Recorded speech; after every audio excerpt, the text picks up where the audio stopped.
Hi everyone! This week we're creating this spooky paper haunted house. To get started, you'll need to go to the link in the description of this video where you can print these patterns. There's 4 different patterns to print, and you'll need to use heavier weight paper such as cardstock. Once you have everything printed, go ahead and cut all of the pieces out. Once you have the pieces cut out, we're going to start with this piece right here, which will be the front of the house, and we're going to go ahead and cut all of the windows out. So for that, I'm using a ruler and an X-Acto knife, and I'll just use the ruler to make the cuts as straight as possible. To speed things up, you can line the ruler up with multiple windows at once, so you can cut more than one at a time. If possible, it's best to use a metal ruler for this.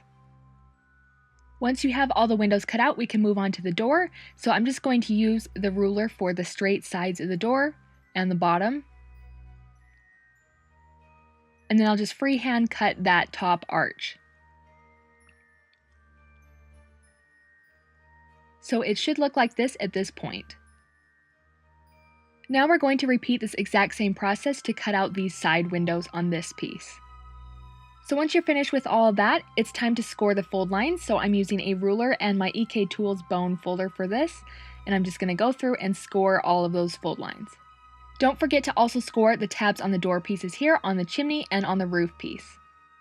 Once everything is scored, you can go through and gently fold on all the fold lines.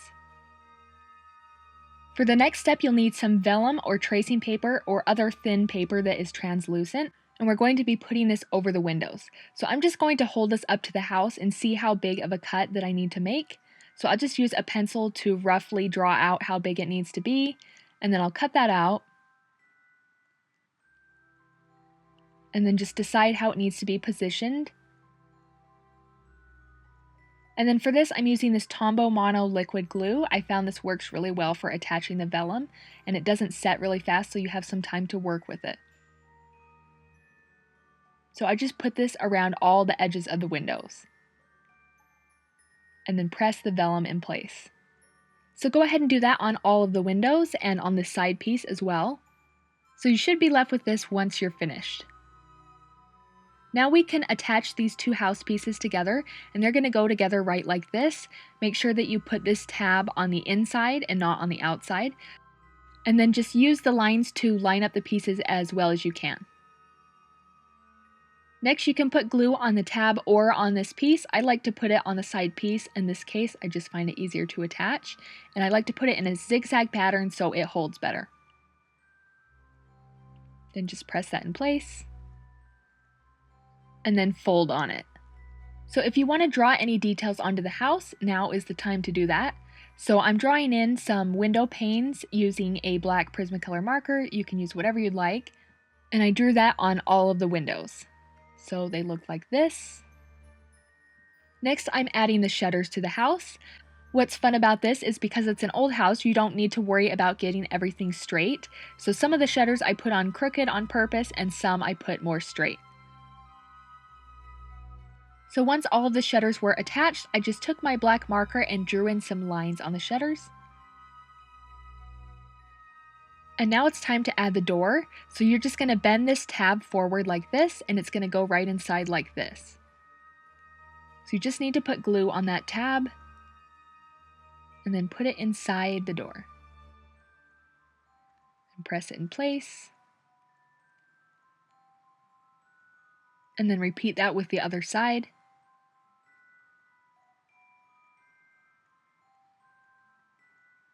Once the door was attached, I took my black marker and drew on some doorknobs. And that's it for the door. So now we can put the house together, and it's going to go like this. So I'm going to put glue on this tab right here. And then just press that in place on the side, lining up that bottom edge. Then kind of bend that side back, and then put glue on this tab. And press that in place, lining it up. And then on this last side, I'll glue the bottom tab first.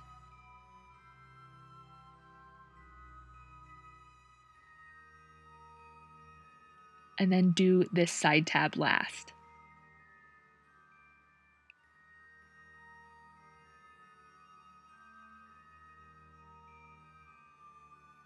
and press it in place. Then you can take these tabs at the top of the house and kind of bend them outwards, and it should look like this. Now we're going to add the roof, so we're going to be attaching it on this front tab. So just line everything up and decide how you need to position it. And then put glue on that tab. And then quickly line that up and press it in place.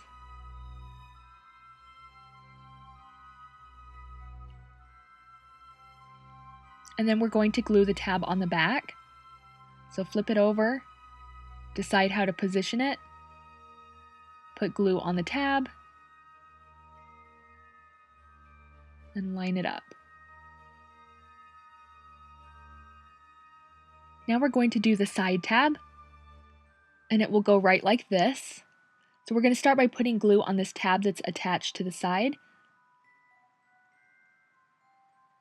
And then line that up and press it in place. Then we're going to do this tab right here. So carefully pull the side back and put glue on the tab.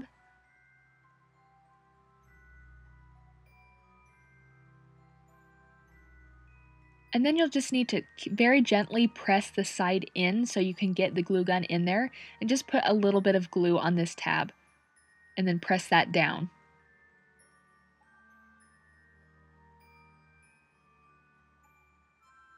Now we're going to repeat this on the other side, starting with the tab that's attached to the side.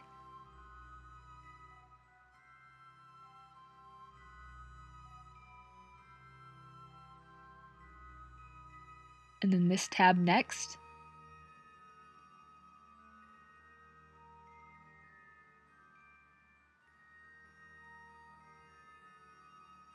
And then just carefully push that down and put a little glue there. So your house should look like this once you're done putting it together. Now we're going to add the chimney. So for this, we're just going to put glue on this side tab here. And then glue that in place. And then push these bottom tabs in. And then decide where you want to place the chimney. I like to put it on the right side. And then just put glue on all of those tabs. And then press it in place. Next, I'm going to create some shingles for the roof. So I'm just going to take some black cardstock, and these are really easy to make. Just cut a strip of paper about this tall.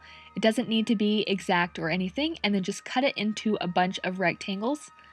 And it adds to the character of the house if these aren't perfect, so don't worry about it. And then just start gluing these to the roof.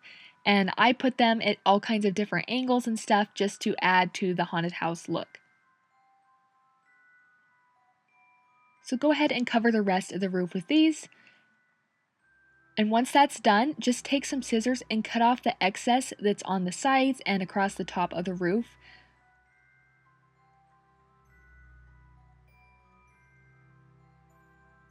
So it looks like this, and you'll want to repeat that on all of the other sides of the roof.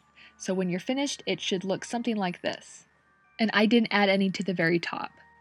Next, take some gray or black cardstock and cut a piece that is fairly wide like this. Again, it doesn't need to be exact at all. Then once you have your piece cut, we're going to take a ruler and score tool, and we're going to score a line about 1/4 inch from the side. And then go ahead and fold on that. So we'll use this to create the pieces for the widow's walk. So I'm just going to take scissors and cut this into thin strips. Then once you've cut a bunch of those, take each one and cut a little point in the end.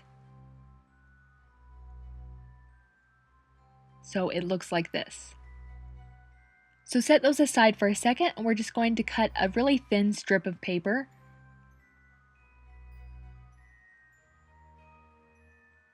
And then we're going to measure this with the length of the very top of the roof. So I want to make it just a little bit longer so there's room for a tab on each side. And then cut it. Then hold it up again and fold it where you want one of the tabs to be. Then hold it up again and decide where you can put the other tab, so it will line up with the top of the roof.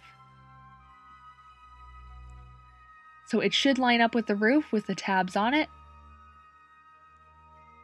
And now we can start gluing on the pieces. So I'm just going to take each one of those little strips that we cut earlier and put some glue on that bottom tab and just glue it in place on the roof. You can space these however you'd like and add some variation.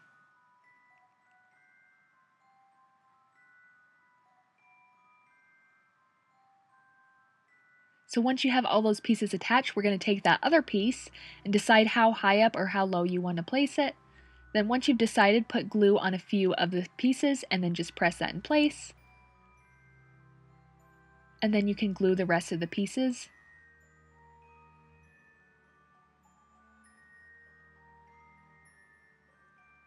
So there is one side of the Widow's Walk, and now we're going to do the same thing on this side. So just glue those in place.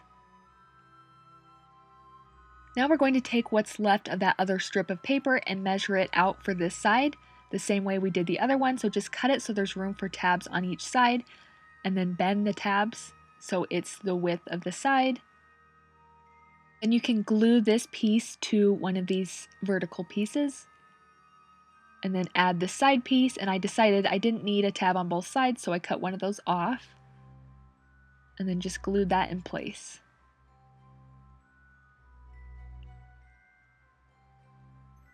And if you need to, you can always bend the fold a little bit closer if it fits better. So it looks like this, and I just repeated that same process on the back and the other side to complete the Widow's Walk. So that's it for that. I think this next step is where the house really comes alive. So I'm going to be taking acrylic paint to add some distressing. I'll use white for the roof and black for the house. So I'm just going to put a tiny bit on a plate, you don't need very much, and then just take a paper towel and dip it in the paint and then just wipe most of it off. And then just go over the shingles lightly, just adding a little bit here and there. And then once you've added the distressing, you can go through and just start bending the corners of the shingles up and curling them a little bit just to add some detail and dimension. So once I did that to all of the roof, it looked like this. And now we're going to add some black to the house. Because it's such a dark color, be careful to only use a small amount at a time. And add some to the shutters, doors, and Widow's Walk as well.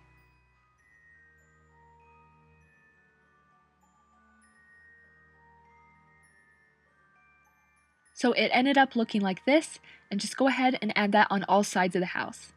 The final step is to add these bats.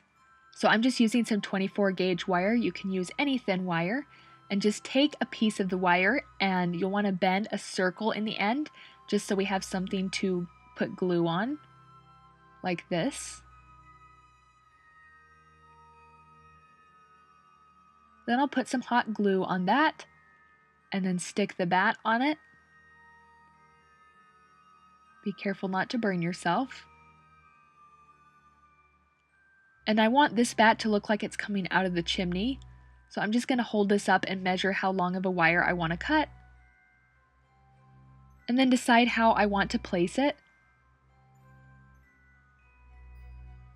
And then bend another circle in the end. And then you'll want to bend this like an L shape so you can glue it to the bottom. So it looks like this. Then I put some glue on the end and just glued it to the bottom of the chimney. So repeat the exact same process to create another one of the bats. Then this one I want to have towards the back of the house, and I found that you can push the wire through the corner of the house here where the pieces come together. Then just decide how you want it to be positioned. And then put a bunch of glue right there. And then push it into the house a little bit more to hopefully get the glue on it and get it well attached. You can always add a little more glue if you need to. And then I'm going to repeat that exact same thing with another bat on the front corner of the house. So here is the finished haunted house. Put a tea light inside, and you're ready for Halloween. Thanks so much for watching. If you'd like to see more Halloween tutorials from my channel, please click the items on screen.